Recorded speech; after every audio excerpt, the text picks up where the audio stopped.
Welcome to The Non-Writer, where I tell stories from the avant-garde. If you enjoy these stories, please subscribe to The Non-Writer over on Substack. Subscribing on Substack is free, and you can now watch the videos there without sitting through ads on YouTube. But you can also find the videos on YouTube. And if you already subscribed, thanks a lot. Today's story is part 2 about the Muffins and their Baker's Dozen box set. So here's a look at the box set, Baker's Dozen. It contains 13 discs, 12 CDs, and 1 DVD of a very high quality video of one of their festival performances. And it includes this nearly 80-page booklet describing the Muffins' 50-year history and some of their stories. In part 1, we talked to Paul and Tom from the Muffins and Steve Feigenbaum from Cuneiform Records, who's been with the Muffins from the very beginning. The Muffins have a 50-year history of playing music together, which they celebrated in this box set. In part 2 in this video, we'll be talking with Dave Newhouse and Billy Swann. Dave and Billy were with the Muffins from the beginning. You'll not only hear about Dave and Billy's time with the Muffins, but you'll hear about some of the activities they did in between the Muffins. In Dave's case, he spent some time with Fred Frith and Tom Cora in the band Skeleton Crew. And Billy played with a new wave band called the Urban Verbs that had a connection to the Talking Heads and Brian Eno. Billy will tell you all about that. So, sit back and enjoy part 2 of the story of the band of brothers that is and was the Muffins.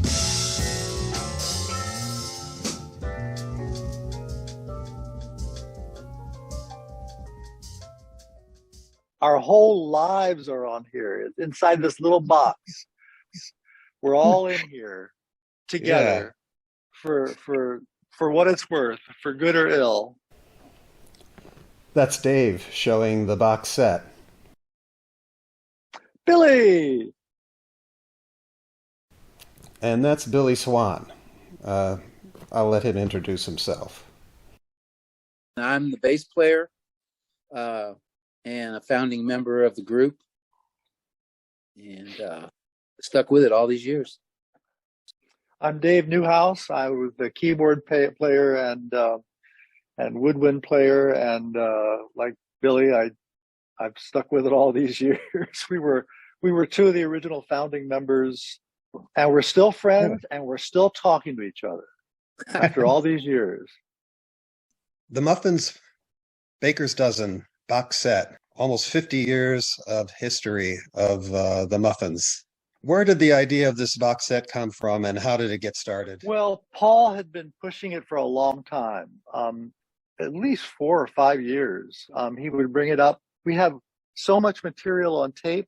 Let's put out a box set.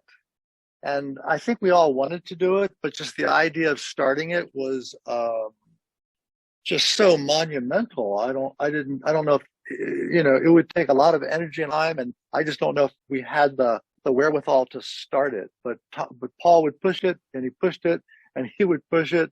And so he kept talking about it, and we finally decided, all right, let's sit down and do it.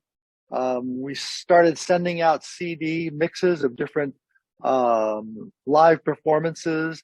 It wasn't going really well, so we decided we needed an outside objective person to put these CDs together, and that's when we got in touch with Steve and asked him to do it. And he did a great job. And Billy, was Paul pushing you also? Oh, I was reading the emails, but I mean, I didn't think much of it. I just figured, well, I'll go along with whatever they want to do. But I agree with Dave. Steve had a better sense of how this thing needed to be put together, and we really owe a lot to him as far as even just having recordings that we didn't have. That he had some surprises that were really wonderful, but the whole thing was the way it was put together chronologically, I think adds to the wholeness of the package. So I was, very pleased when we decided to have Steve do that, because we were getting kind of testy with each other. Well, I don't think that's a good recording, and I don't think that's, my part sucked, and I didn't play that good, and we were just going back and forth, and it was probably going to be, a mediocre release if we did it on our own. And Steve put some high octane performances in there, and he had a lot of ideas that I think that, because he had been with us through the whole thing. Really, Steve knew our music, especially older stuff. He knew it better than anybody. So we gave him sort of full reign to do whatever he thought.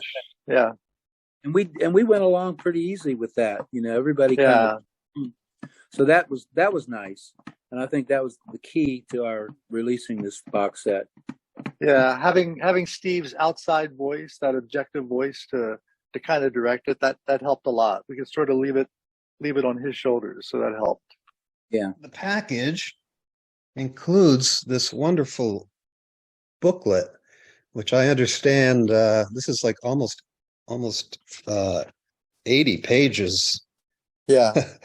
Of stories. I understand that you had a big hand in this booklet. How did you get involved with that? Yeah, I pretty much wrote it. Although we did have some Zoom meetings early on. So any part in the booklet where you hear us talking like we're in the same room, that's from the Zoom meeting. And I went back and took the transcriptions and wrote those out for Steve. I guess I could be the editor. I edited it. I put it together, and pieced it together.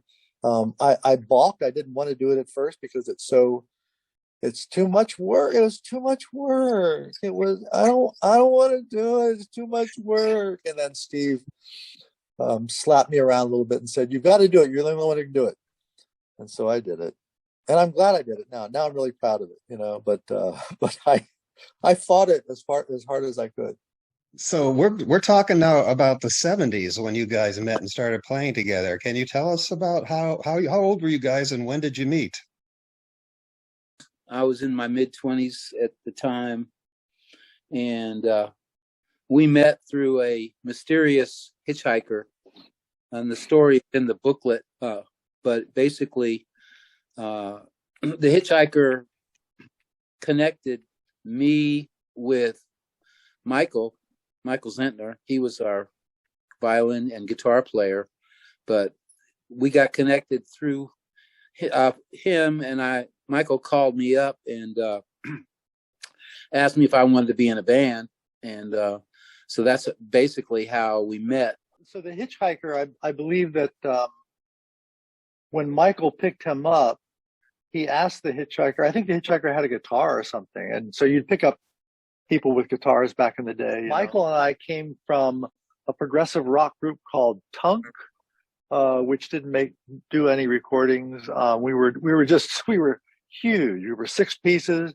Hammond organ, vibe player, Michael, bass player, drummer, me. It was just too much. But the term prog hadn't been coined yet. Even we even didn't call ourselves progressive rock. We were just a rock band, And when that imploded, when that band collapsed because we were just so big and we weren't getting any gigs, we were looking for to start another one. And so we met Billy, and that was a really good triad to start working with. Billy moved into this old house in Gaithersburg, Maryland, which eventually became the Bubba Flurf house, the Muffin House for many, many years, from 73 to 77, 78. We lived there. Yeah. So Billy, you found that house? You were the first one to move in? Well, I think Michael actually told me about it. He knew some people that were living there, and they were a band from had moved up to the DC area from North Carolina. They were a kind of a country rock Allman Brothers type group. And they were living in this house, that, but apparently the grass wasn't greener in DC, so they decided to move back home, all except for the drummer. The drummer had his stuff there, but he was living with a girl somewhere else. So the house was basically vacant. And so I contacted him and asked him if I could move in. And he said, fine, I'm moving out. I'm going back home. And so I took over the rent. And then Dave and Michael joined me shortly after. I can't remember who came first, but it doesn't really matter. We all ended up living in this house together, which was a nice big 4-bedroom house. It was actually built about the turn of the 20th century. And it was right downtown in the middle of Gaithersburg. And so we had sort of a communal type relationship there. We shared expenses, and one of the first things we had to do was buy oil for our furnace so that we could have heat, because I think it was like November when we moved in. So, but we shared everything together, and of course the music was the glue that held it all together, really. And we became very dedicated to playing, rehearsing and working on original music at that time. This all came together pretty quickly then. You guys meet and then move into this house like It did. It really did. Even though it was organic and it was kind of a grassroots thing, it happened very quickly. I mean, I think when I met Billy, and when Michael and I met Billy, we knew that this was the guy. This is the guy that we've been looking for. And once we had that trio, then we were good to go. We just sort of took off. We found a drummer, Mike Apparetti, who was a really good jazz drummer. Our first drummer. He did not live with us there at the house. He would drive up and rehearse with us. I think we rehearsed 4 nights a week, 3 to 4 hours a night. I think we'd take a break to have dinner, but it was intense, and we did that for years and years. That was our regular schedule for a long time, which explains a lot of the music, I think.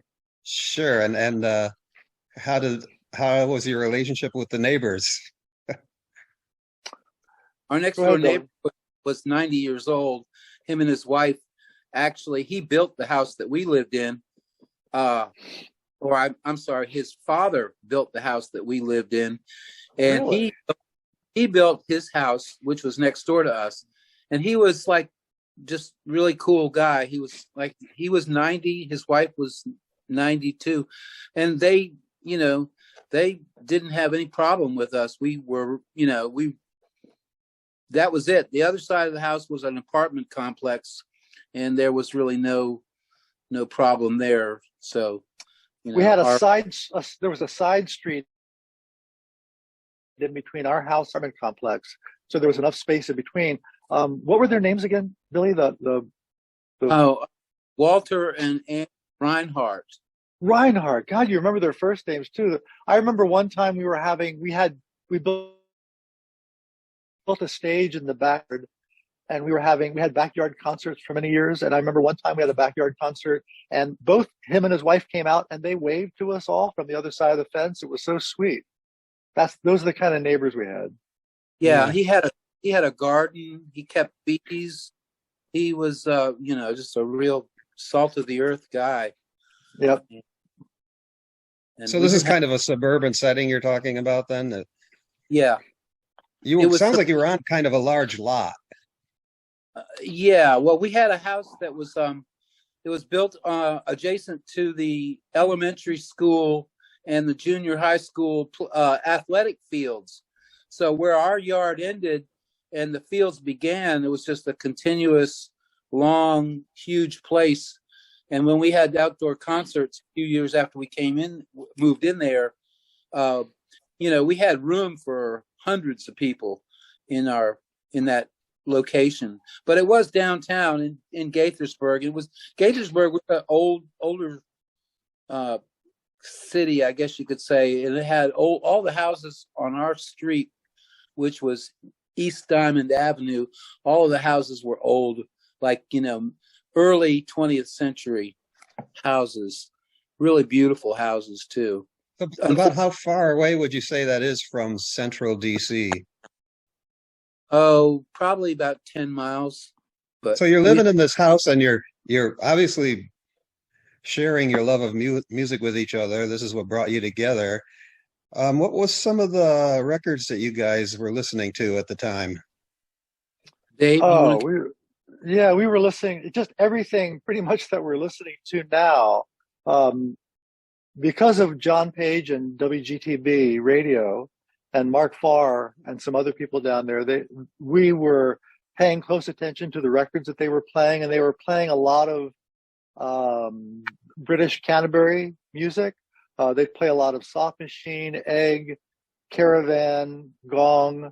And so Faust, as soon as those records came out, we would buy them up eagerly. I think Paul worked at a record store right in Gaithersburg for a while, and he would order them all, and we'd order them through Paul and through the record store, and they'd come in and we'd listen to them. It's where we found out about Henry Cow, and we ended up writing to them and becoming pen pals. And Michael Zettner went over and brought our first reel-to-reel tape over there.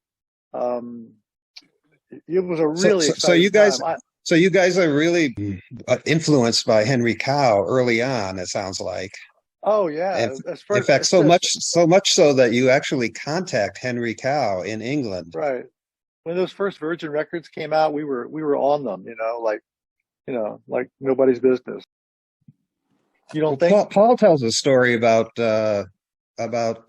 Henry Cow had put some address or some way of contacting them on the album, which I would have I should go back and look at that to see if it's there. Oh, that sounds right. That's probably what we did then. Yeah, I would think that's probably what we did. Uh-huh. But it sounds like it was Michael Zettner who really pursued this. Yes.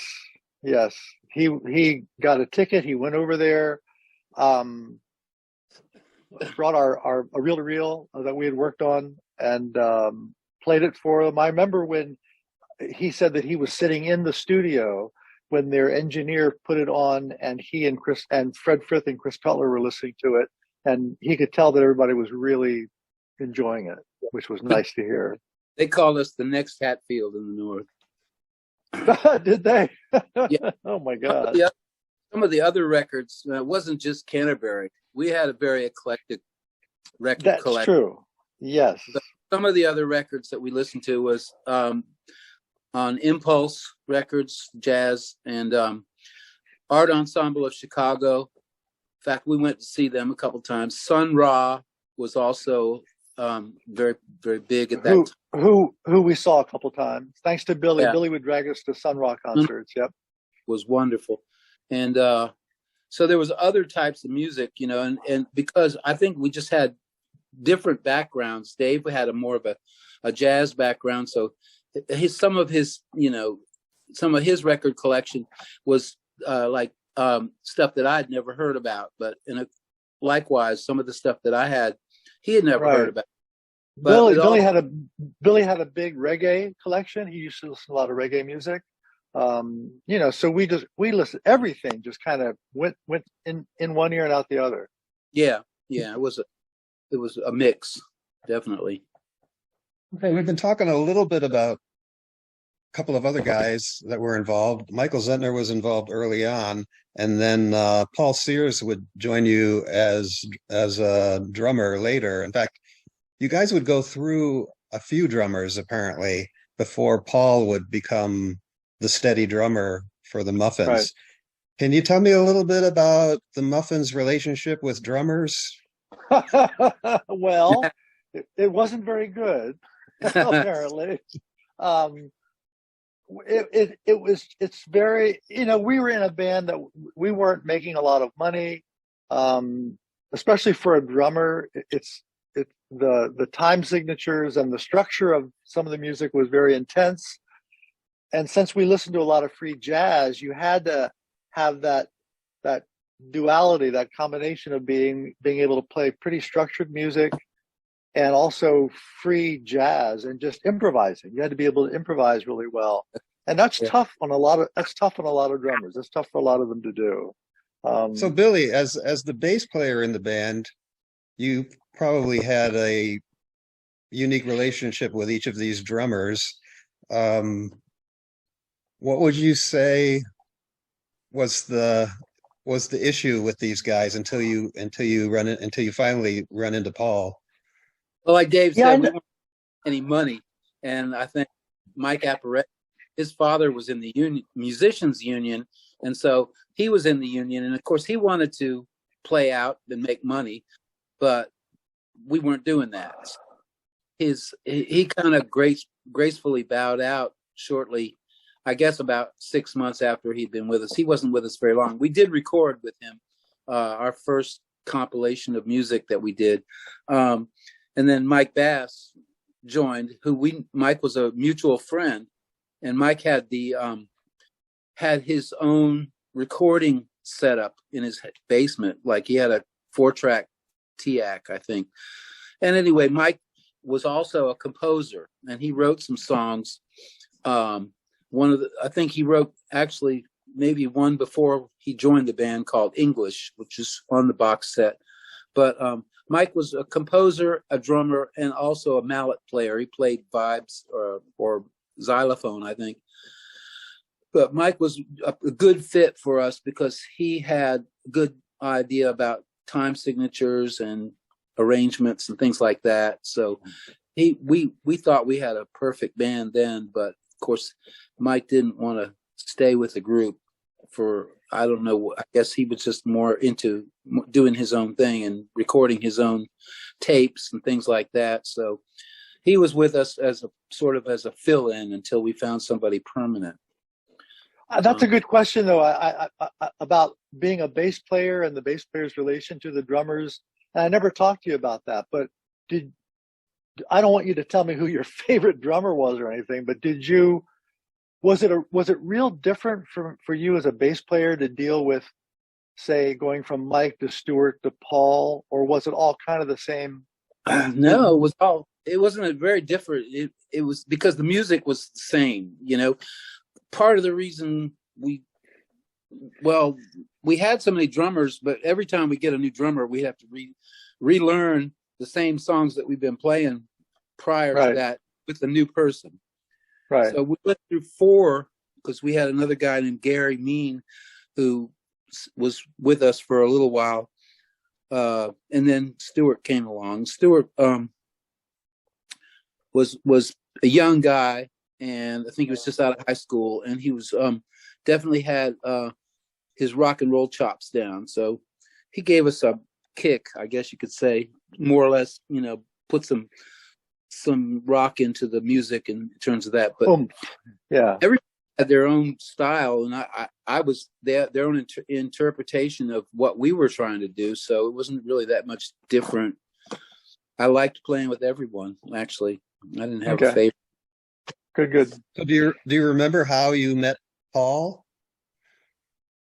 I think Mike Zettner introduced us to him. Michael knew about Paul, and bless his heart, Michael was out of the band by then. He didn't have to do this, but he knew Paul. He had heard Paul play, and he knew that Paul would have been a good fit, and told Paul about us. And then I think he brought him out to the house one time to listen to some music. So Michael, he did that even when he was out of the band, which was really nice. Yeah. So another core member of the group that we haven't talked about yet is Tom Scott. How did you guys meet him?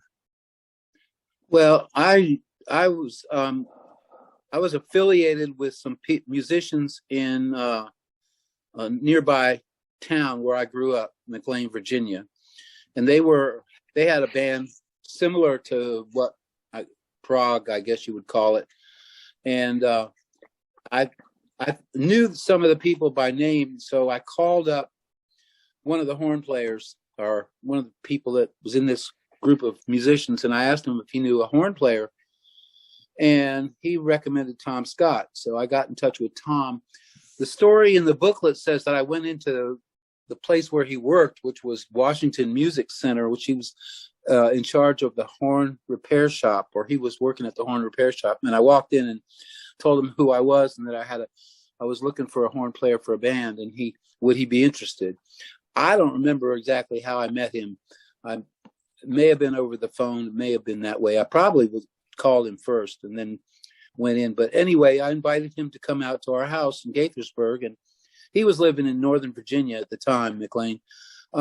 So he came out and liked what he heard, and I think his reaction is in the booklet as well, in the box set book. So Sure. he joined us from that point. And it was about a year after we started playing together, I believe. And shortly after that, him and his wife Colleen moved in to the Gaithersburg house as well. So we And were Paul- living we were go living ahead, Dave. the hippie lifestyle, just the hippie commune musician lifestyle, straight on through. It was wonderful. Those were the days. All four of you then are living together in the house. Right. As you guys are living together in this house, there's another guy that comes into the picture, and that's Steve Feigenbaum. How did Steve Feigenbaum is the founder of Cuneiform Records, and he's a longtime friend of the Muffins. Can you tell me about when you first met Steve and how that relationship developed? Well, Steve went to a high school, Wheaton High School. He was still a high school student when the Muffins played there with Mike Bass, and I believe Steve and Ernie Falcone, who would later be in Mars Everywhere, and some other people actually put together a concert at Wheaton High School with us and with a band called Grits. He's known us since the very beginning, since we started. Because we had, there were family and friends who were all interrelated. We all hung out. We all knew each other. And so he knew us from the beginning, and he would just, big supporter. He'd come out to see us all the time whenever we were at gigs. He'd come to see us. He was just a real good friend, and he was always, with us. Paul joins. We decided we need to move to another house closer to DC. So we rented the Portree House in Rockville, which is much closer to DC, and that's when we started Random Radar Records. This is 1977, and it's a natural, connection for Steve to be a part of it as well, because Steve has been there, with us since the beginning. So, Sure. So you mentioned Random Radar Records. This is a record label that you guys and others started as kind of a nonprofit collective. right. The Random Radar time for you guys really, I think, exemplifies this early ethos of the DIY movement that later became more associated with, punk rock bands. But this is really before all of that. Would you say you were one of the early groups to really pursue a DIY aesthetic to get your music out there? I mean, at the time, yeah, we were probably one of the few groups that we knew of. I guess it was right on the edge of the punk rock scene. We weren't really involved with that kind of music, but there were other groups doing that in that punk genre. So, I mean, we were following suit behind people we knew about the Residents, and they were putting out their own stuff. We knew about LAFMS, Los Angeles Free Music Society, in LA. We knew about Rascal Reporters. All those people were putting out their own stuff almost at the same time that we were, and we were all in touch with each other, and I think we all influenced each other. Even though it seemed to happen organically, it happened at the same time. It seemed to be just the right time for us to do that. So, yeah, I don't know if we were the first, but we were definitely in that collective group that was, that was all part of that. And we did it out of necessity because, we couldn't get a major label to to put us out, so we had to put ourselves out.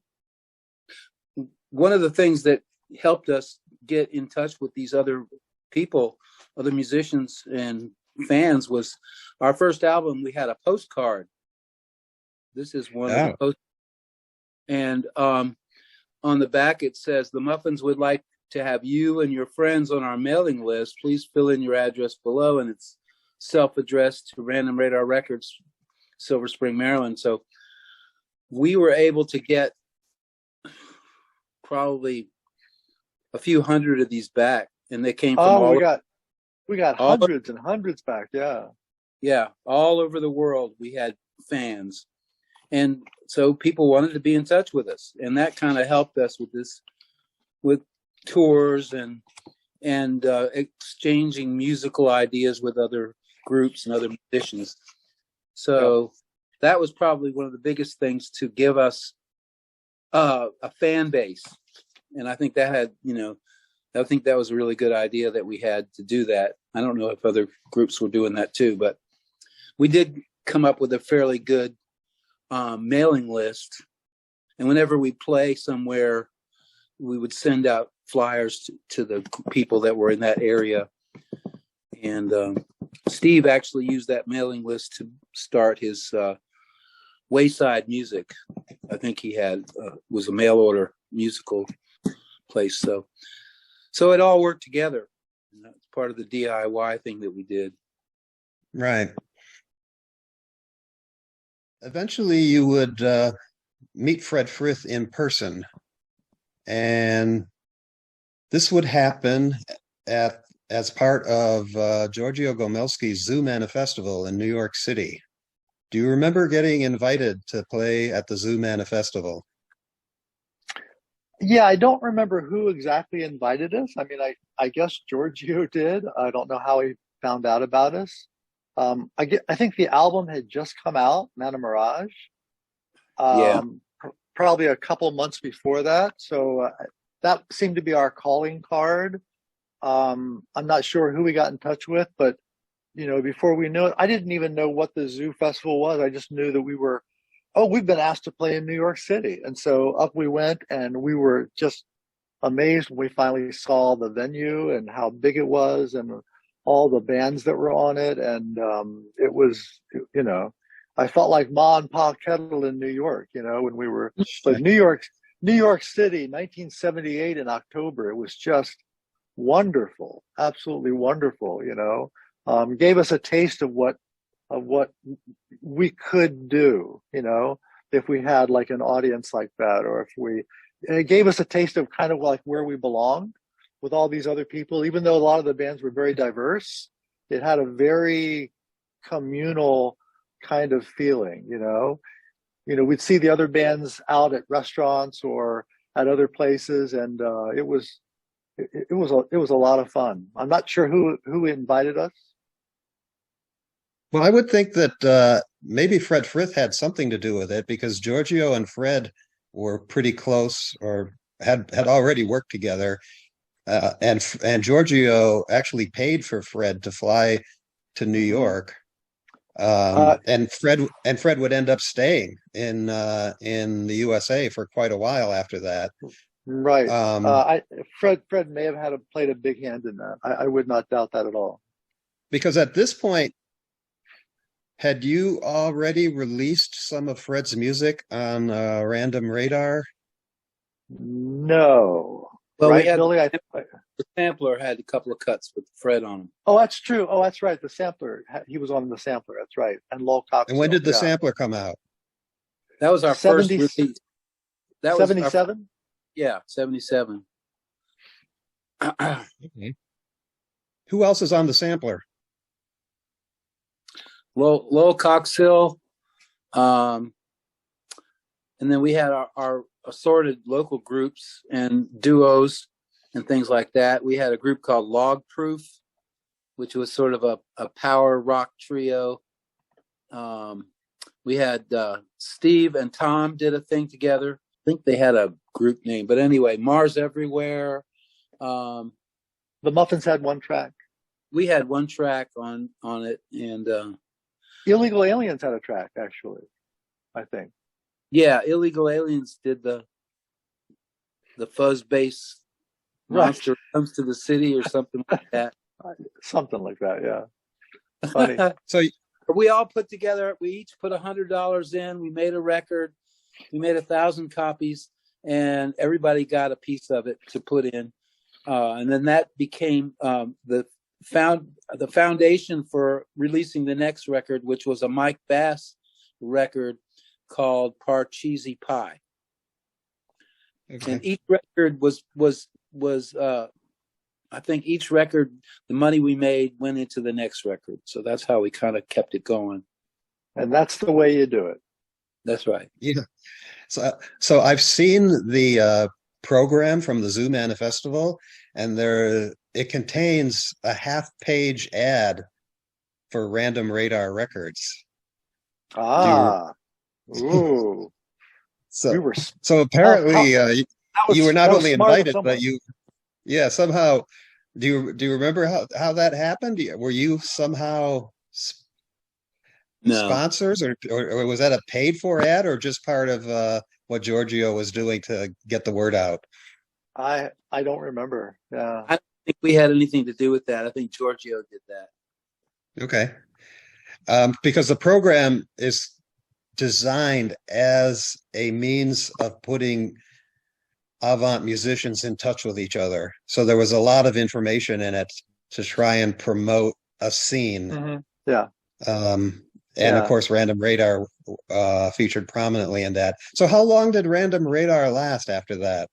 I don't remember how many albums we put out. Did we put out 10 Oh, you remember? We put out 10? Good job, 10 Bill. and 145. And we had, Not I think, bad. till 81. When the band broke up, that was pretty much the end of the Random Radar collective. Yeah. You know, Correct. but we each got to put out a record or two. I can't remember. The last record we put out was However, I think, right? I think so. Those were the guys that Tom came from. That was the group that Tom actually. They had a different name, but those people were Tom's background and before he came to the Muffins. So, but yeah, and we put out Art Bears, Hopes and Fears. That was Art Bears. We had 2 Mike Bass records. The second one was a big band called Painting by Numbers that was phenomenal. He had all the Muffins and Steve, and we put that out, and so and we had Scott's band. What was it called? Victor Concept. Victor Concept. Yeah. That's the band that Miles Boysen was in, Rick. You were talking about. Yeah. And Lowell Coxhill, Digswell Duets, we put that out. Yeah. So yeah, boy, talking about it now, it's like, well, we put out a lot of stuff. It's not bad. Tom and Steve had a record called Things Are More Like They Ever Were Before, which was a duo collection. But we were recording a lot. We did record at our home most of the time. The Muffins did do one studio venture, which was 185, with Fred producing us. Fred actually came down to help us record and mix. You guys first meet Fred in person at the Zoo Manifestival, I believe, correct? Yeah, correct. Probably right. Do you remember that meeting? I didn't talk directly to him. I remember seeing him there. I may have said a couple things, like maybe a hello, but I didn't talk directly to him. I think I met him at Giorgio's house, and they asked me if I would help them out. That's right. Him and Peter Blegbad and Chris Cutler and I put together a group to play some of Peter's songs, I believe. I forgot about that. Yeah. Fred did his solo thing first, and then we came out. He invited us out on stage, and we did these songs. I think we did "I've Gone Astray," and I can't remember some of the other ones that were slap happy type songs that we did. Was that fun? Yeah, it was fun. We just rehearsed for like a few hours before the day before, and then went up there and did it. Nice. And that was at Giorgio's loft space that was Yeah. that performance. No, we played at the Zoo Festival. Oh, you did. Oh, But so you played you played with the Muffins and you did this other thing at the Zoo Festival. Yeah, and Yashko Sefer, who was a horn player that had played with Magma, I believe. Right. Or Yeah. and Yep. and we did a set with him. Yeah. Right. So first we played, then Yashko came out and we played a set with him, and then Fred did his solo, and then we did the Slap Happy combination or something. And why isn't there a double set live album of that concert? Oh my gosh, I would love to hear that thing. Giorgio did record the whole event. The event was over 12 hours long. Wow. And then he stashed those recordings away in a box and nothing happened. And it's really unclear why. But Does those, anybody know where those boxes are? yes, Where those really? yes. After Giorgio died in 2016, and he was close to several musicians. Still, they were close friends of his when he passed away. One of them was Dave Soldier, a New York musician. And Dave was helping to clear out Giorgio's space, and the people who were there discovered this box full of these tapes, and they weren't sure what they had. Oh my God. But Dave took them, and I guess some of them were labeled, so they had a suspicion. And Dave had them transferred and digitized. And that wasn't an easy process because those tapes at that point were over 40 years old in 2017, 2016, Yeah. 2017. Right. But Dave put all of the transfers onto a Giorgio Gomelsky tribute website. And you can go there and hear MP3s of everything that Dave was able to recover, which Oh my gosh. it wasn't the entire, it wasn't every band, but almost every band, including, of course, the Muffins. And Wow. and for years, Paul tells a story about badgering Giorgio or asking Giorgio to get a copy of the Muffins session at the Zoo Fest. And the longer time went on, the more concerned Paul got about the tapes, deteriorating. Mm. But Giorgio would never give it to him. Oh, I'd love to hear some of the other bands there too. I'd love to hear Sure. But Hey, Dave Soldier again put the site together, and so you can hear a lot of the bands. Do you remember hearing the other bands at the festival? No. not really. I think I was pretty nervous, and I think I was just kind of concentrating on, not messing up, just our own set and not messing up. I do remember the ambiance of the place. I remember how big it was. I remember the stage. I do remember the political roundtable that they had on stage where they were all talking about the music business. Yeah, I remember Yeah, that. And this uh, was a panel right, of some journalists and some musicians. I right, think David right. Allen took part too. Yes, David Allen was up there. Christgau, is that right? Yeah, Um, Crisco, yeah. Chris Cutler was there. John Page, David Allen. I do remember. I do remember David Allen taking the microphone and holding it up to his butt and farting into it. And Chris Cutler getting really mad and standing up and throwing his chair and walking off the stage. I do remember that. Mm. But because the round table became very contentious, as they were talking, and but that's the only thing I really remember from that, because I remember walking right up to the foot of the stage and watching them really carefully, just to get a glimpse of some of these people. And but yeah, the ambiance. I remember the ambiance. I remember it was pretty loose. I remember the crowd was very nice and very supportive. I remember things like that, but not particular bands. Sure. And of course, Paul, your drummer, was recruited by Giorgio to do the live sound for the entire festival. Right. Paul also tells a story about meeting Robert Fripp and Debbie Harry. Did he introduce you to them? No, I think he noticed them sitting behind him while he was mixing, I believe, or something. But yeah, no, I didn't get the pleasure. In Giorgio's effort to bring together avant-garde musicians, he was very connected with what was called the no wave scene. They prided themselves on being non-musicians, Right. and were, I guess you could say, noisier than what we would call avant progressive bands.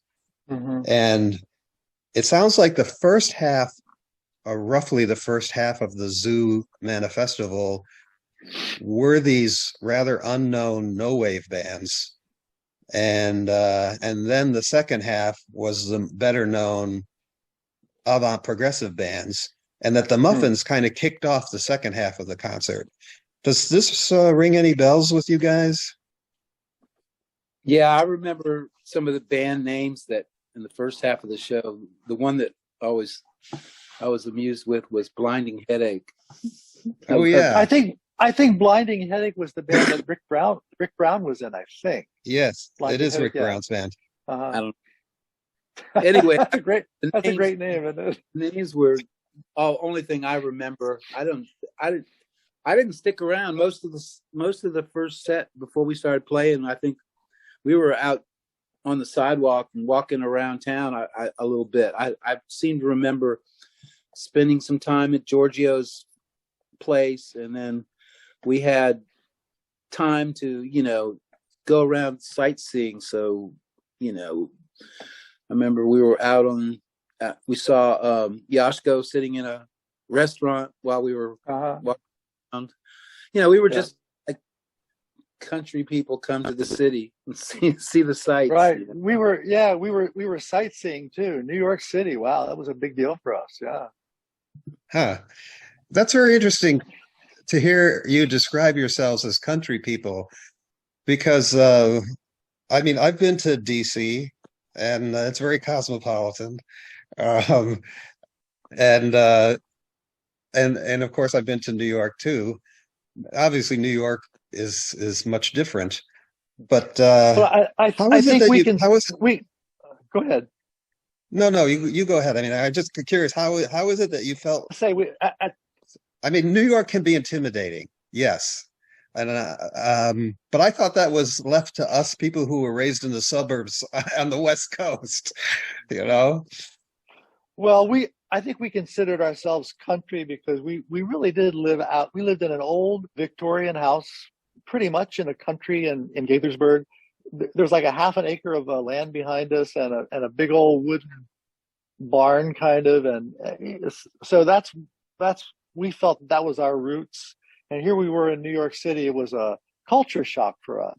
We loved it though. It was very active and exciting, and we just loved it. I know we wanted more of that when we were finished with it. But here we were in New York, and these people were living the life in very poor conditions, but man, they were ambitious, and they were driven, to get this music out there.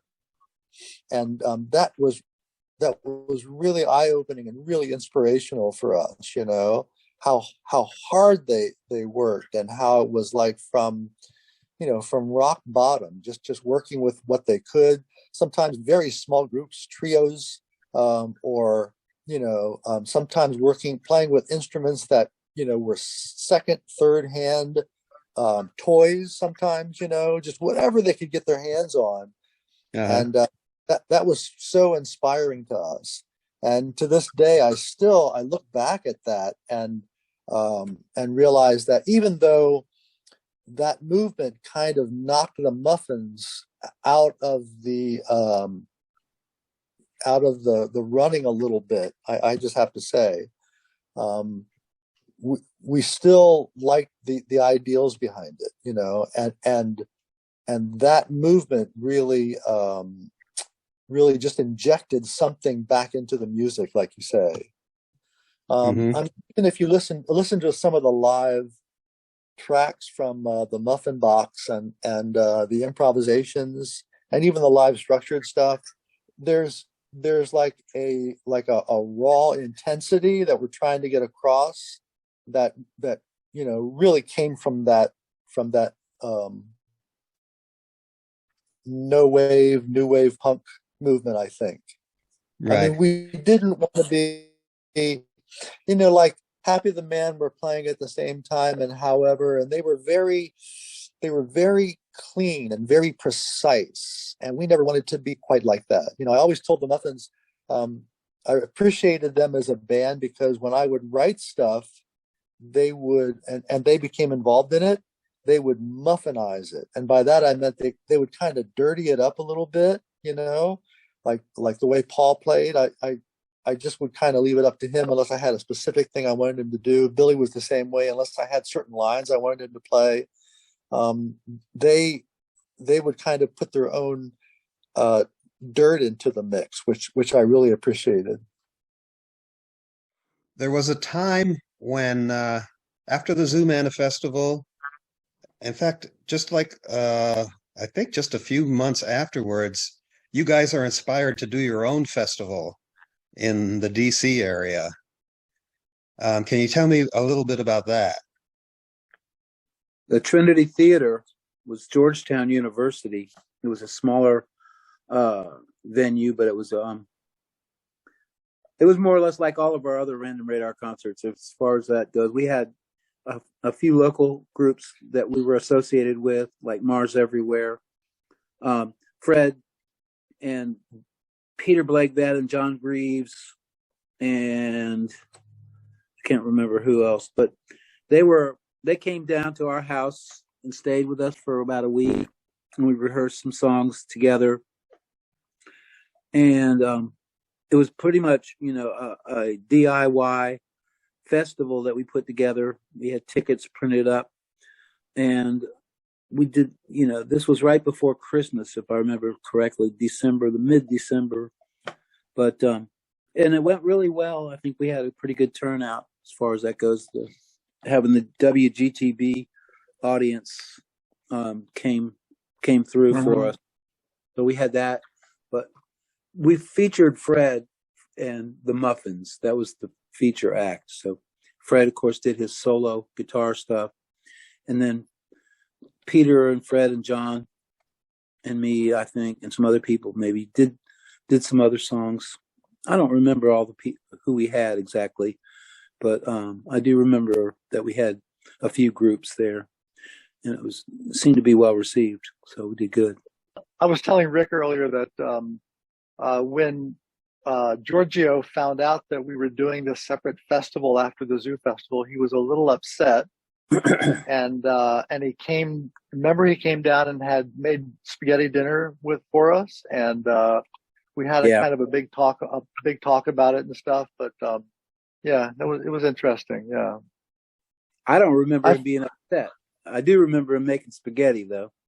Yeah, he wasn't upset when he came down to see us. He was fine by the time he came down. But before, I remember a phone call that I had with him, and he was really upset. Boy, he let me have it because we had started this thing called Project Wavelength because we had because we had gotten in touch with a lot of the other people from the Zoo Festival, and he did not like that we did that. And oh wow, he was upset. But by the time he came down, I guess he had calmed down. By the time he came down to see us and make spaghetti, he was fine.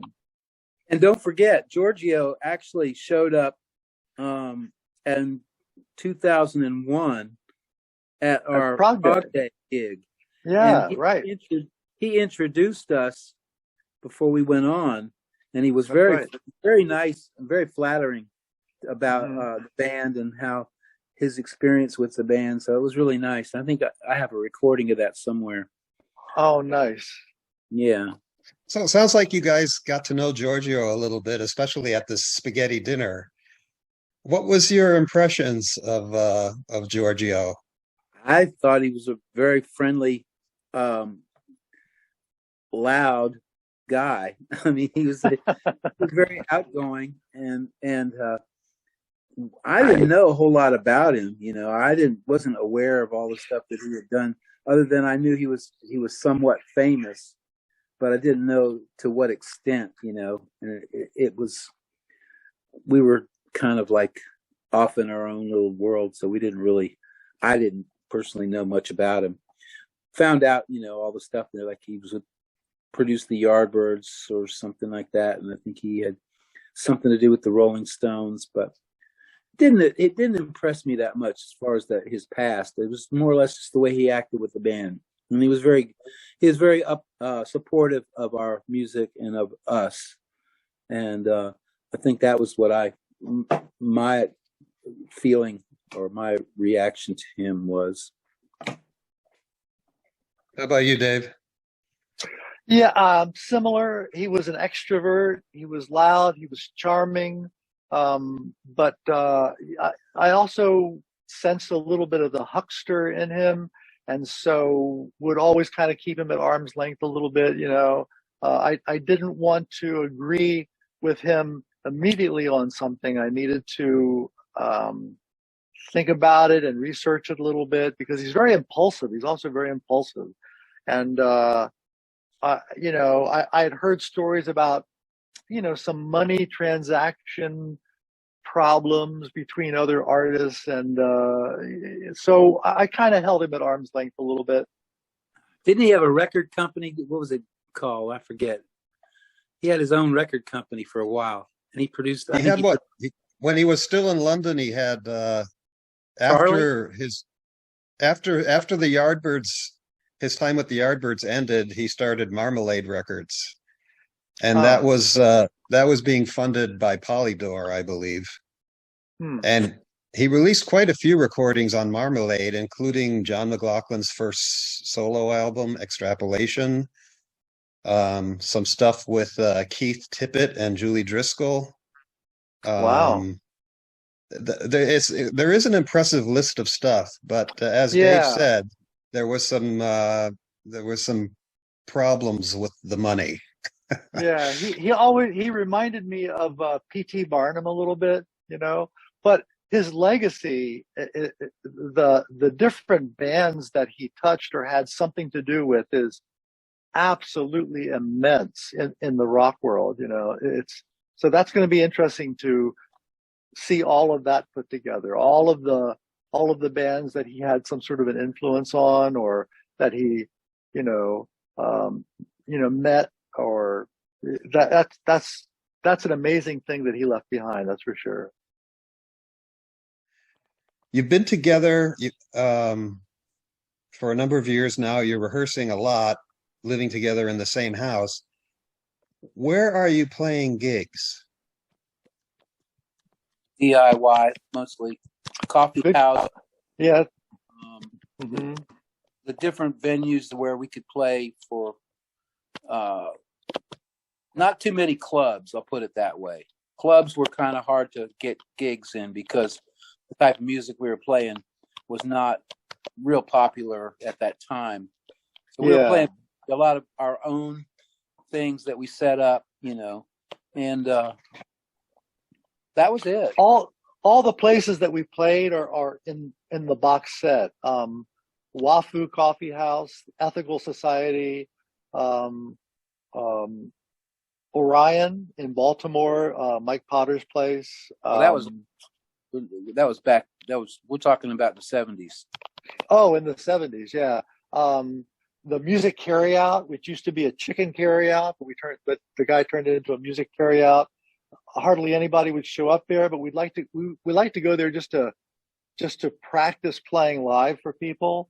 And then that's when we started those concerts in the backyard, just so that we could have a place to play, because, we weren't finding a lot of places to play, but we found enough to make a box set out of it, Yeah, you can we were walk into a place with a tape and say, "Here's our band. Would you like to hear it?" And they go, "Not really," and we bit our arm a little bit. But at some point in the later '70s, we got a manager, Bill Poole, and Bill was he went out to the clubs and actually got us a few gigs in some of the clubs in DC, and that was really nice, and that helped push us along as well. Mostly, we were just anxious to play anywhere because we thought our music was tops, and we wanted everybody else to hear it. So that was the motive behind what we did. Really, I mean, it was like we got to make this music known, and that's what we wanted to do. So that's basically anywhere we could gig, we went there. That was our motto, the Muffins. We think our music is tops. Yeah. Well, I know that Fred Frith thought your music was tops. He would sing your praises, and he has this wonderful quote where he says something to the effect that the Muffins are the greatest progressive band happening in America, and you would continue to develop your relationship with Fred Frith after the Zoo Manifestival, and as you touched on, he would produce your 185 album, which came out in '81, I think. Is that right? I think so. Right. That sounds right. Can we quickly talk about how you end up having Fred Frith as a producer? We just became friends. I mean, aside from just appreciating each other's music, we just became friends. And I guess we approached him at one point, booked a studio in Silver Spring, Maryland called Track Recording. And I think we asked Fred if he would produce it, to be an outside producer. And he agreed. I think he was living in New York at the time. And so he came down and he stayed with us at the house, lived with us for a while. I remember we would go out to a movie almost every night with him because he liked to go to movies and stuff. I remember going to see The Elephant Man with him. And then one of Richard Pryor's movies, one of his live movies, the second or third one. It was just a really nice friendship, and, very, very easy to be friends and also to work together. And Billy, what was your experience in the studio like with Fred as a producer? Oh, Fred was crazy, man. He'd go in there with, he let us record, and then he would sort of introduce a lot of effects and things. Especially, he had just come back from the West Coast from working with the Residents, and he had a harmonizer, a device that twists up the sound a little bit, makes it weird. So we basically had all of our songs down really tight. We went in and recorded the whole album in 1 or 2 takes. And then after that, we let Fred work with us, and he was great. I mean, it was just like very relaxed, and anything he would do, pretty much, we would just go along with it because we just, we just had a very open, easygoing relationship the whole time. He didn't get in our way, and we didn't get in his way. So, Right. And then after that, Fred asked us to, I don't know if it was after that, to be the backing band on the other side of Gravity. That was Fred's Gravity album you're talking about? Right. Yep. Because I know that after the 185 album, the band would dissolve. And I'd like you to talk about why that happened or how that happened. Oh, it's hard to talk about. It's like a marriage, It's really like watching a marriage fall apart a little bit. And we were just starting our own lives. People were getting married and having kids and starting relationships, and we had worked so hard. I remember we thought, I thought 185 was going to be our ticket out of there. I thought 185 was going to send us over the top. And when it didn't, it was very frustrating and very disappointing. And because we were starting our own lives, we just kind of let it go. I don't remember anybody making an announcement saying,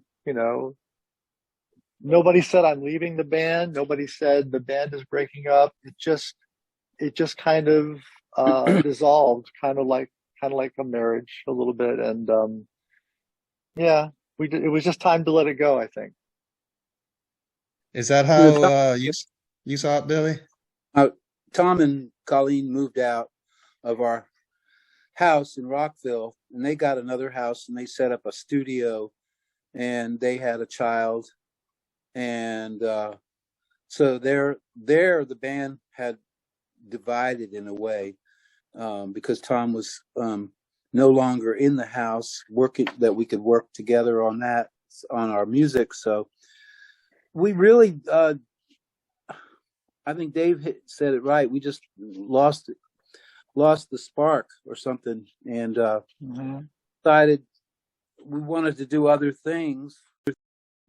I went to New York City and was in that first iteration of Skeleton Crew with Fred Frith and Tom Cora. Tom lived in an old button factory loft in Lower East Side, and he welcomed me with open arms and let me stay there with him while we rehearsed and came up with material. And then off we went to do a quick European tour with the group VFX, which actually came out of the Zoo Festival. Rick Brown played drums in VFX. I think he was in Blinding Headache at Zoo Festival. And Ann Rappel would later play with Curlew, play bass with Curlew, and David Zonzinski. And we got close to those guys, and it was a great tour. They gave us a little, like a van to tour around in, and we stayed at people's houses and bought food and ate at picnic tables all along the way. And it was Where was that tour? I beg pardon? Where was that tour? All through Europe. My only regret about the whole thing is that I'm sure that Fred would have liked me to have written some material for the group, but it was the timing was bad. I was all written out after 10 years of writing all of the Muffin material that you hear on that box set, or most of it, or the first half anyway. I was just all written out, and I played alto saxophone and bass clarinet and like a little drum kit, a small drum kit, and keyboards with Skeleton Crew. But to this day, I wish I would have written more material. Right. But your relationship with Fred Frith had been ongoing and must have really developed when he came in as producer for your 185 album. Yes. Yeah, we became friends. It was no longer, I mean, when we first met him, it was celebrity, intense, and oh my gosh, it's Fred Frith, oh my gosh. And then after a while, we just became friends, and Fred's very easy to get along with. And by the time Skeleton Crew came along, we were just friends and musical compatriots, and it was good. So after the 185 album comes out and it's not that well received, and the Muffins kind of go into a demise after that, or stop working, how much time passes before you join Skeleton Crew? I don't remember the exact number of months, but I think it was just a few months. I think it was very soon after that. I don't think it was very long after that. I'll have to talk to Steve and Billy and figure out, when did we stop playing, and when did I move up to New York to play with Skeleton Crew. It seems to me it was just a few months, 3 months maybe or so. And do you remember how you were invited I don't. I don't. I think Fred actually came down and talked to me about it. I seem to remember a meeting with him in person over at the Muffin House in Rockville. Fred always wanted a trio from the beginning. I see. And then when I left, after the European tour was over and I left, they continued as a duo and made a pretty good go of it for a while until they got Zena involved on harp. Can you talk a little bit about the use of improvisation in both the Muffins and Skeleton Crew and how it was different? I didn't see the improvisation being very different between the Muffins and Skeleton Crew. It seemed to come from the same family, the same kind of DNA, where really anything goes, and improvisations can be used as transitions to other structured material, which is what the Muffins did too. So it seemed to be, from the same kind of, the same kind of mold. And did you end up doing any recording with Skeleton Crew? I didn't. Another great regret. I see. But there was some live stuff recorded. Yes, it's and on the. Fred put out a Skeleton Crew anthology. I think it's 2 or 3 discs, and I'm on some of that live stuff. Yeah. is that the one called Free Dirt or something like Yes. that? Yes. Yeah. So when Fred released that, he has this interesting quote that I want to read to you, and maybe you can comment on it. Fred said, listening to our sort of kind of demented anti-industry and even anti-music angle of view, I'm still delighted at how loose we were with the material, how the same pieces change so radically from night to night. I rediscovered pieces that I'd completely forgotten about, can't even remember the titles. And listening to the tapes took on the feeling of being there on that breathless runaway train. I hope I managed to get that across. So do you remember the breathless runaway train? Absolutely. That's a spot on description of it. It really was. We were because it was just the 3 of us, we felt like we were flying by the seat of our pants. You can't hide behind anyone else when you're up there. And we're playing small places until we got to the big concert at the very end. You can't hide behind anybody. So it's, you're right up there. And yes, a runaway train is a good description of it. We came back and we played in New York City, one show, and then I went home. And I decided that it wasn't the life for me because it was a lot of work. Ann and I had just started to get really serious, and I didn't want to be away from her, for those long stints that touring would require. In fact, it probably would have required us to move up to New York City. And I was ready to start a whole nother career in teaching and living with her, and Sure. Well, the time of the Muffins were playing clubs. The Urban Verbs were playing clubs in DC as well, and they were kind of a new wave band formed. I'd say the Talking Heads drummer, his younger brother was the lead singer in the Urban Verbs and one of the key songwriters. So I think there was a carryover there. But at the time, I didn't really know the Urban Verbs when they were starting out and playing clubs. I didn't really know much about them. But they were getting a lot of press in the DC area, primarily because of their connection with Eno. And I think Eno saw them at a nightclub in New York and recommended them to I guess, Warner Brothers, and then they subsequently put out 2 records on Warner Brothers. At some point, there was a couple of the members dropped out of the band, the bass player and the synthesizer player, I believe.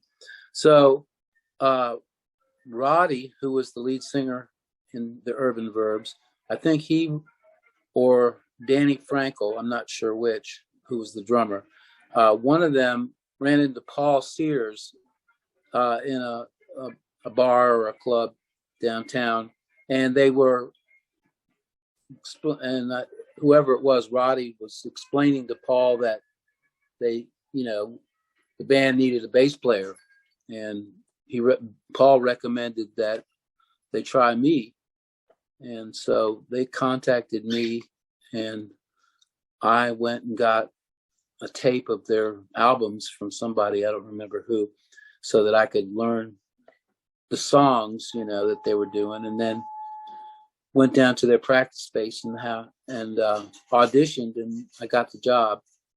So it was about a year that I was with them, and during that time we played a lot of the clubs, in DC, and played New York, and it was a high time for music, I guess you could say. The clubs, there was a lot of illicit activity going on in the clubs, and of course we were partaking in all that too. So it was really the rock star lifestyle, I guess you could say. We had a lot of fans, and we had well-paid gigs. We had our own roadies who handled all the setups and everything. So it was. You did a European tour with them, right? Or at least Italy. You toured Italy. Yeah, we went to Italy for 10 days. It was put on by the Italian Communist Party, and they sponsored us, and we went around Italy on in the summer. I think it was '81, and it was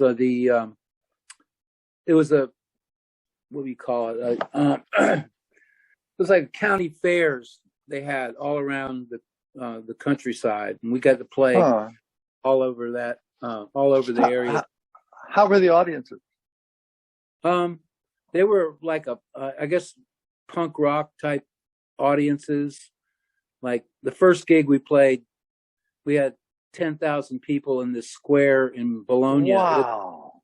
And they were throwing stuff on the stage at us, and we thought, man, we must be really sucking here. And we were told later that that's how they showed their appreciation for us. At any rate, with the Verbs, I had a great drummer, Danny Frankel, and he and I worked together on a lot of the stuff. So learning it. After I learned it, it was easy. I mean, wasn't really much, didn't compare with the complex polyrhythms of the Muffins, but it had its own intensity. It was that angst, that kind of anger that a lot of the songs had, like violent themes in them or something like that. I don't know. I can't remember the songs that well, but it was kind of an alienated youth sort of vibe to it, which has its own intensity, and I enjoyed it while I was doing it, And other than that, I wasn't doing much of anything until Paul contacted us through email, and we got together. And I think Steve wanted us to get together and record for a sampler that he was putting out on his new label. And don't remember the name of the sampler, but we did a song called "She Wears Her Dead Mother's Hat," and it was another one of his cuneiform groups that Forever Einstein. Yeah. And everybody was covering somebody else's music, so we covered that. We recorded that in Paul's basement in, I think it was 91. I'm not sure. I'm looking the book here, but it was close to, yeah. It was, no, it was actually 93, 94. Okay. So that was the time that we all got together and improvised, and we did that song for Steve. And then we didn't see each other for 4 years. But during that time, we were still in touch with each other through, our email accounts and so forth. And it was clear that the internet was a big boost for us, because there was a lot of, we found that people actually had noticed us back in the 80s and 70s, and they had written reviews and things like that. And so we actually talked about getting back together again at that point. And I think when we did get back together again, it was in 1998, and that was in preparation for a show we did in DC, and also started working on new music, which became Bandwidth a couple of years later. What I heard about this this collection record, the band that covers one of your songs was Happy the Man, right? It was actually Kit. Yeah, it was Kit Watkins, the keyboard player from Happy the Man, and he covered Hobart Got Burned. Yeah, Happy the Man was also a DC based band. yes. What was what kind of a relationship did you guys have with them? I met them. I remember going over to their house and talking to them at least 2 times, I think. And then Tom and Colleen were very close to them. They were really, really good friends. And I think they even lived with them for a while, I think, possibly over in Virginia. But they were very close. But yeah, we were all contemporaries. We liked each other's music. We appreciated what we were doing. The 3 main progressive rock bands in the metropolitan area there, DC, Washington, Maryland, were However and Happy the Man and the Muffins. And we all knew each other. We all hung out in similar, crowds of people. Well, don't forget Grits. Were they progressive? And, oh man, Grits. Oh, they were in a whole nother league of their own, Grits. So they were so inspirational to us. They were like our big brothers and sisters, and they'd paved the way, and they'd done this kind of Zappa-centric original rock, and just wonderful stuff.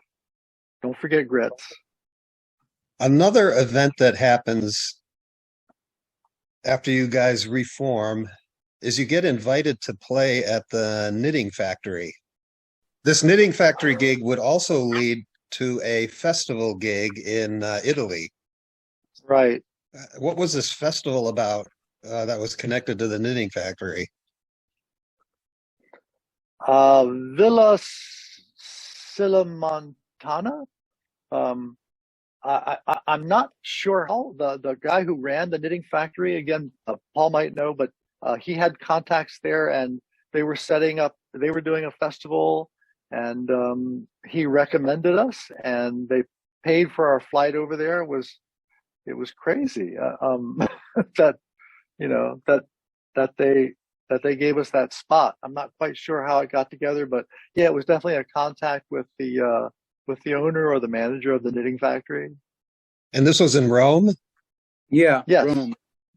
It was all summer festival, and it was sponsored by, I think, Mercedes-Benz was one of the sponsors. And they they had lots of money. I know that. And they put us up in a hotel, and they got us a tour or a tour bus. I don't know, it wasn't really a tour bus, but they got us a contact who could drive us around and so forth. And we stayed there for, I think 5 days, and all expenses paid. And what was your performance like? We played 2 nights, and it wasn't really well attended. It was, I don't remember it being really that big of a crowd. There was 2 venues for bands, and we were in the smaller venue, so that may be why we didn't have as many people. But there's a video of one of the nights that we played there in 2000. And it was, I think we did really good. It's on YouTube, so you can check it out there. As time would go on for the Muffins, you would end up doing more festivals, including a Rio festival in Europe again. Which of these festivals stands out for you guys? Oh, they were all great. Near Fest was a wonderful place to play up in Pennsylvania. Near Fest. Yeah, uh, ProgDay in North Carolina. We played there 3 times, I think. Love the audience there. It's such a down home feel to it. You're playing outside, the stage is outside, and that we felt very welcome there. But the Rock and Opposition in France when we played was exceptional. I think we did really well. We played really well. The audience was fantastic. The venue was this wonderful, big theater with seats that leveled down like in a pretty major movie theater. That was just great. That was great. That one really stands out to me.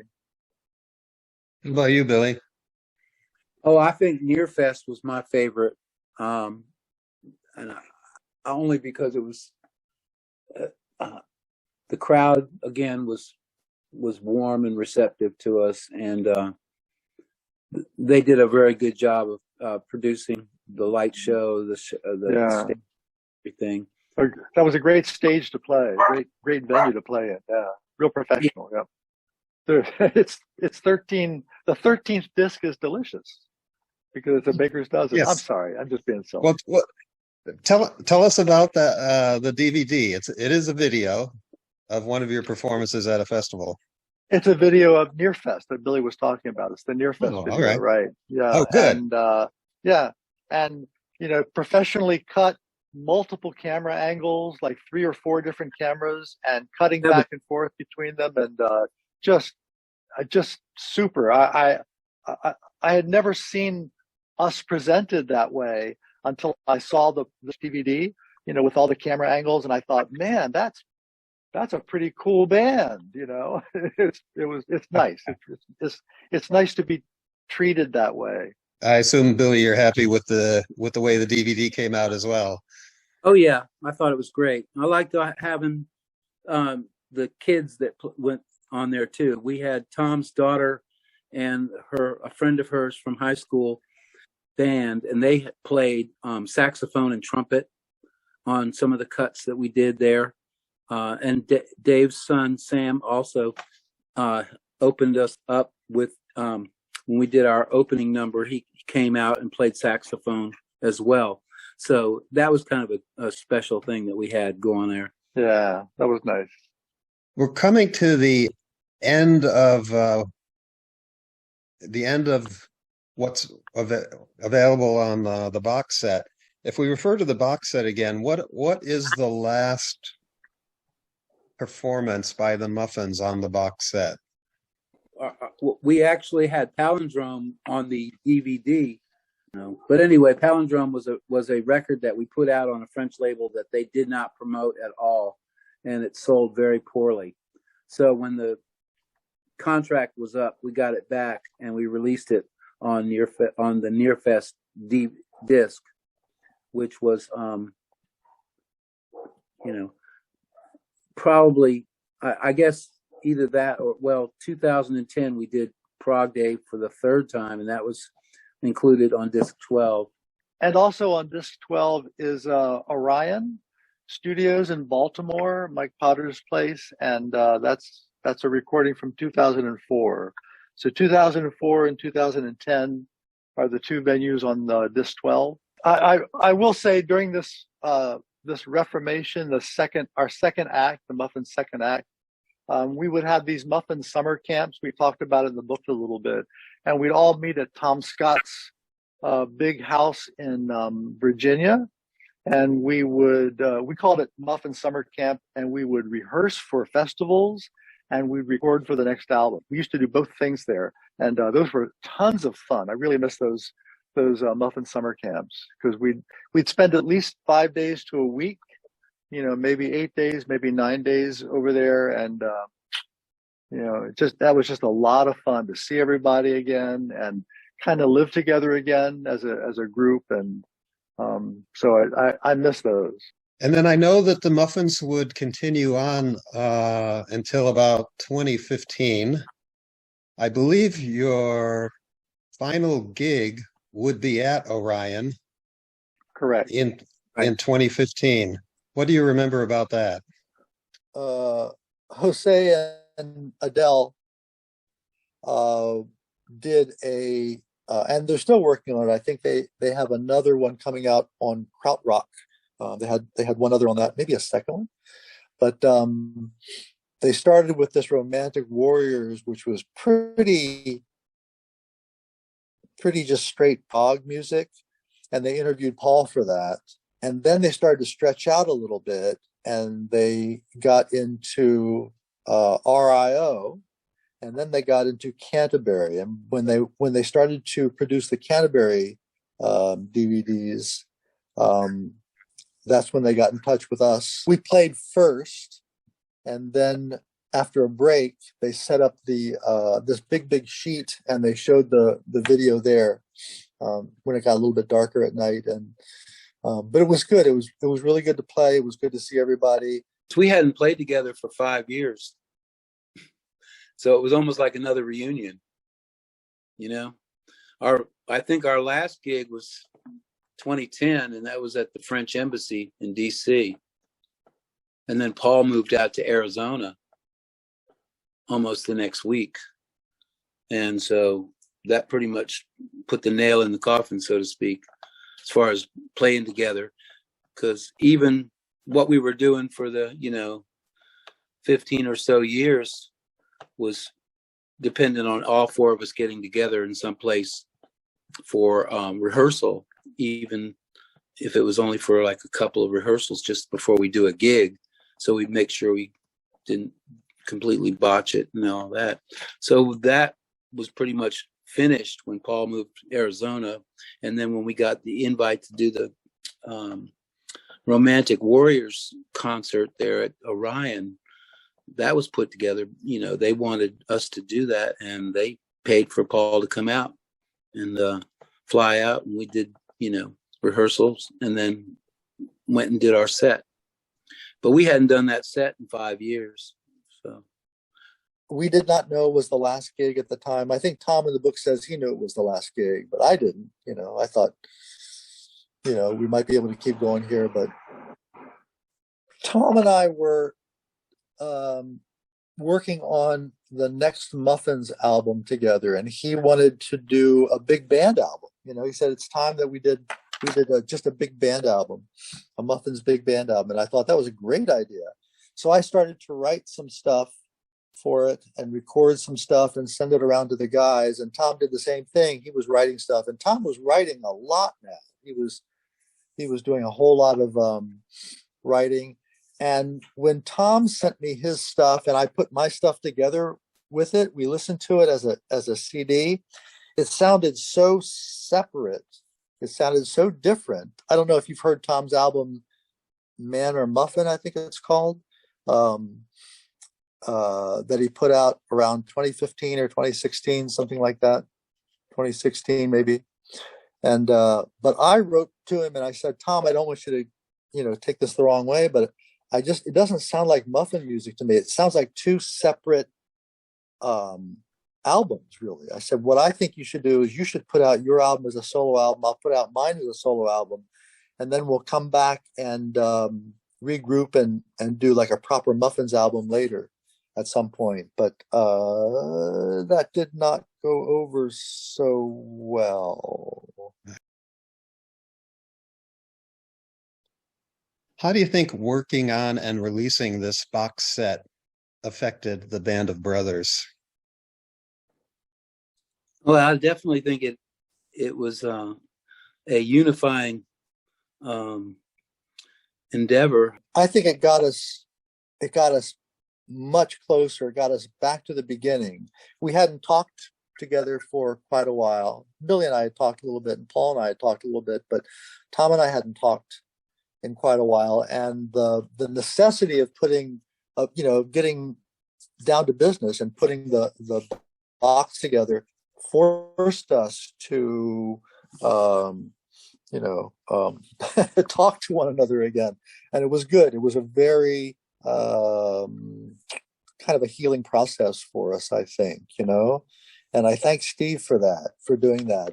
It was, I didn't foresee that as being a I don't know, a separate thing coming out of that, but it did. It got us a lot closer together. We're talking more now and joking and texting each other, and doing silly things again, and it's that's nice. I do see them as my brothers. They'll always be my brothers.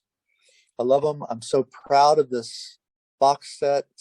I still pinch myself. It still seems like a dream to this day that we have that out there, but it seems like a real validation, a real testimonial to what we did. This physical thing is proof that we actually did something, that we did something good, something different, something challenging, and at the time, and unique. Dave said, and I feel the same way, that when I listen to some of this stuff, I go, damn, we were good. It's just after not hearing it or not playing it for, in some cases, 30 years, and then going back and listening to some of that early stuff, it was like, man, those were exciting times for us. I just want to say that. And I think we really did contribute something to the overall music scene. I used to tell my wife, I said, whenever we did a gig, the first thing we would carry, the last thing we would pack into the van would be the bell tree, which was a coat rack, portable coat rack that had bells and chimes and triangles and wind chimes and things like that.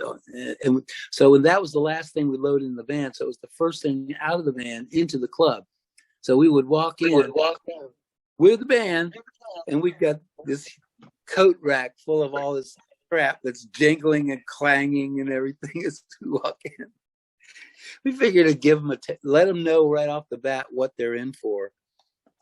I just want to say I'm extremely proud to be able to have this completed package, and everybody that worked on it has my utmost gratitude. It was a good team effort too, and I'm really happy that Steve and Paul and Dave, Tom, and all of them, that everybody pulled together to get this thing finished.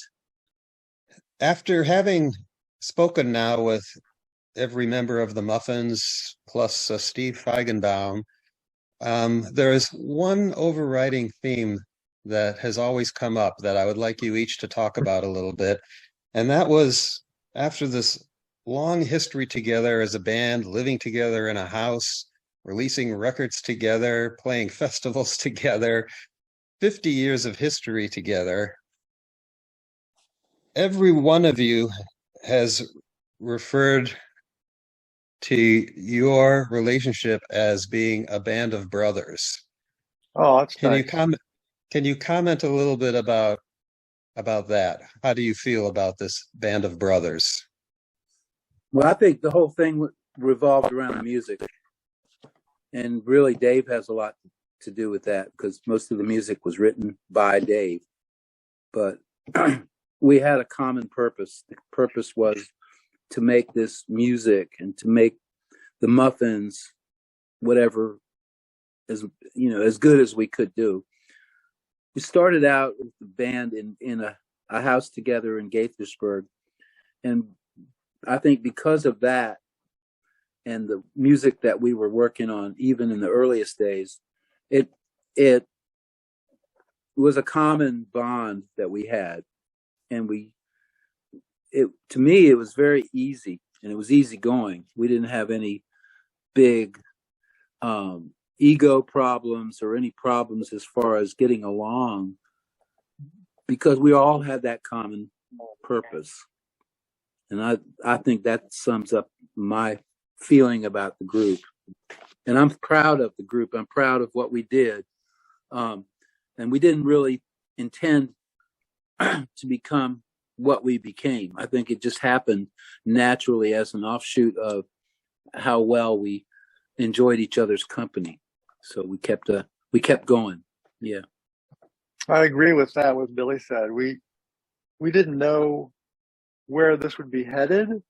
And I think the reason why we're here is because of just that shared brotherhood that we had. I'm an only child, and I always considered the Muffins my brothers, especially Billy. Billy's like a year older than I am. I always looked at him like an older brother. And aside from playing music together, it was a lifestyle, and we were growing up together. And I remember a lot of evenings having heart-to-heart talks with Billy about things, relationships and money and music and instruments and all kinds of stuff, you know. And I know these four guys, Billy and Paul and Tom, so well. I know everybody. I know their background stories. I know their personalities, and like brothers, especially during the second wave that we had. We would fight a little bit and we'd argue, and but it was never anything that got over the top. It was just we just knew each other so well. We felt so comfortable with each other, and I always felt like I could be completely vulnerable and completely open with all these guys. And I think that actually helped the music, and they worked hand in hand. That helped the music helped the relationships, that sort of thing, if that makes sense. Yeah. Well, it certainly is unique, really, among bands to have that kind of a relationship last so long the way it has. Yeah, And we never set out to do that, but it just happened. Billy's right. And not only that, but now this band of brothers feeling and music and history is documented on this box set and the booklet that also helps to tell the story. So I think you guys should be proud. You stuck together all this time, and you have quite a bit of material to show for it. And the box set is just the icing on the cake that shows everybody what it was like to be in the band of brothers known as the Muffins. Thanks a lot, guys, for talking with me. That's nice. Thank you, Rick. Thanks, Rick.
you.